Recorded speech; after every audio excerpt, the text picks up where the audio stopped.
ان الحمد لله نحمده ونصلي على رسوله الكريم اما بعد اعوذ بالله السميع العليم من الشيطان الرجيم من همزه ونفخه ونفثه بسم الله الرحمن الرحيم يوم تأتي كل نفس تجادل عن نفسها وتوفى كل نفس ما عملت وهم لا يظلمون۔ ترجمہ قرآن کے سبق میں سورۃ النحل آیت نمبر 111 سے ہم پڑھیں گے۔ یوم تأتی، جس دن آئے گا، کل نفس، ہر نفس، تجادل عن نفسها، وہ جھگڑا کر رہا ہوگا اپنے نفس کے بارے میں، وتوفى، اور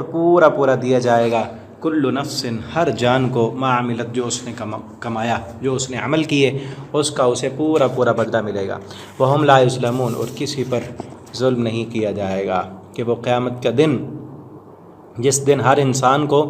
اس کے اعمال کا پورا بدلہ ملے گا، اور تجادل عن نفسها، ہر انسان کو اپنی پڑی ہوگی، کوئی کسی کی حمایت میں نہیں آئے گا، نہ باپ، نہ بھائی، نہ بیٹا، نہ بیوی، نہ کوئی اور، بلکہ ایک دوسرے سے بھاگیں گے۔ بھائی بھائی سے بھاگے گا، بیٹا ماں باپ سے بھاگے گا، خامند بیوی سے بھاگے گا۔ ہر شخص کو صرف اپنی فکر ہوگی، اسے جو اپنی فکر ہوگی، عن نفسها، تجادل عن نفسها، اپنی جان کا مقدمہ لے کے آئے گا اور اپنی جان کی فکر ہوگی، اور ایسی فکر کہ اپنی جان کی فکر نے اسے ہر انسان سے جو ہے وہ لاپرواہ کیے ہوئے ہوگی اس کو فکر۔ جس طرح دوسرے مقام پہ اللہ فرماتے ہیں لِكُلِّ امْرِئٍ مِّنْهُمْ يَوْمَئِذٍ شَأْنٌ يُغْنِيهِ، ان میں سے ہر ایک کے لیے ایسی حالت اور کیفیت ہوگی، شأن یغنی، اس حالت کیفیت اس کو دوسرے سے بے پرواہ کر دے گی کہ دوسرے کے ساتھ کیا ہو رہا ہے، کسی اور کی کسی کو کوئی فکر نہیں ہوگی۔ اس لیے میرے بھائیوں، دوستو، جتنے بھی میرے پاس پڑھنے والے، ان اسباق کو سننے والے، جہاں تک بھی میری آواز پہنچے، اپنی آخرت کی فکر کریں، خود اپنی آخرت کے بارے میں سوچیں، ورنہ یہ دنیا ختم ہونے والی ہے، یہ دولتیں، یہ شہرتیں، یہ سب یہیں رہ جائے گا۔ ابھی دیکھیں نا، چند دن پہلے ایک مشہور جو ہے میڈیا کا سٹار، اور ہر میدان میں اس نے اپنے آپ کے لیے جو ہے نا شہرت منوائی، ڈاکٹر عامر لیاقت،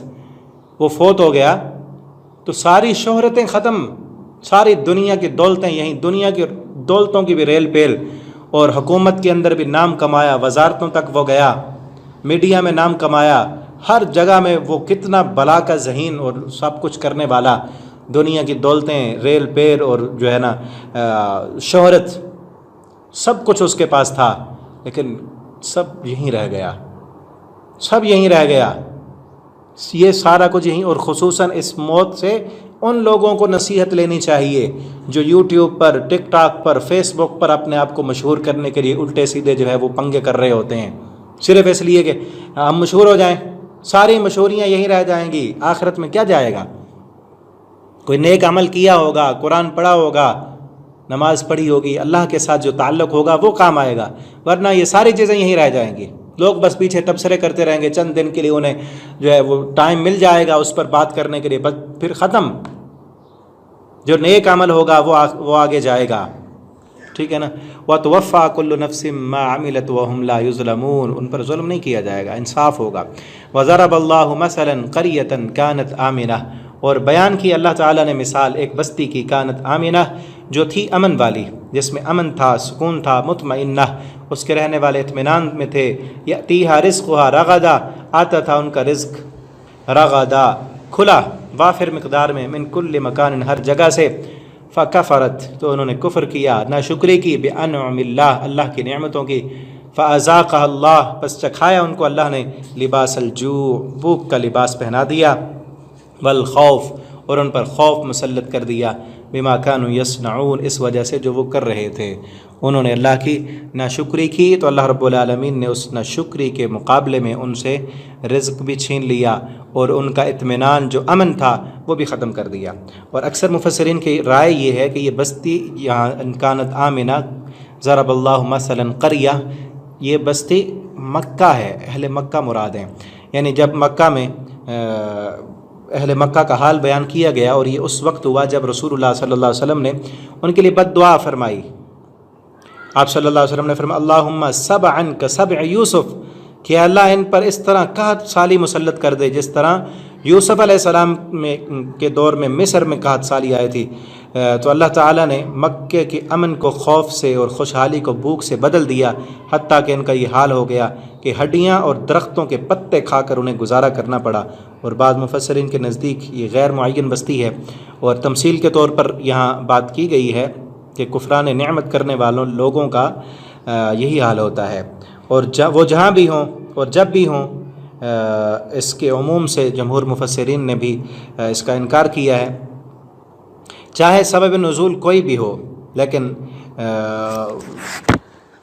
کوئی بھی بات یا کوئی بھی مثال عبرت حاصل کرنے والوں کے لیے بطور عبرت بیان کی جاتی ہے، چاہے اس کے لیے نازل ہوئی مکہ والوں کے لیے، کیونکہ انہوں نے نبی کریم صلی اللہ علیہ وسلم کے ساتھیوں پر ظلم کیا، ہر طرف سے امن تھا، سکون تھا، تو اللہ نے ان کے امن کو بھی ختم کر دیا۔ یا کسی اور بستی کی مثال ہو، نصیحت پکڑنے والوں کو یہاں سے نصیحت لینی چاہیے کہ اگر ہمارے گھر میں امن ہے، ہمارے ملک میں امن ہے، اور ہمیں اچھا رزق مل رہا ہے، ٹھیک ہے نا، اور سکون اور اطمینان کے ساتھ ہم گھر میں رہ رہے ہیں، تو اس پر اللہ کا شکر ادا کریں، اللہ کی ناشکری مت کریں، غیبتیں اور شکوے نہ کریں، شکایتیں نہ کریں۔ تھوڑا پر کھا کر امن اور سکون ہے نا، تو اسی پر شکر ادا کریں۔ بڑی دولتوں اور بڑی گاڑیوں والے اور بڑے کوٹھے والیوں کی طرف مت دیکھیں، جس حال میں اللہ نے رکھا ہے اسی پر خوش ہو جائیں۔ سکون تو ہے نا، امن تو ہے، اطمینان ہے۔ کروڑوں کا بزنس ہو اور جو ہے لاکھوں کی گاڑیاں ہوں اور امن نہ ہو، سکون نہ ہو، اطمینان نہ ہو، تو پھر کیا کریں گے ان کو؟ اس لاکھوں کروڑوں کے گھر کو ہم کیا کریں گے جس میں سکون ہی نہیں ہے، اطمینان ہی نہیں، ہر طرف خوف ہے؟ تو سکون بہت بڑی نعمت ہے اللہ رب العالمین کی طرف سے، اس پر شکر ادا کرنا چاہیے۔ اور اچھا رزق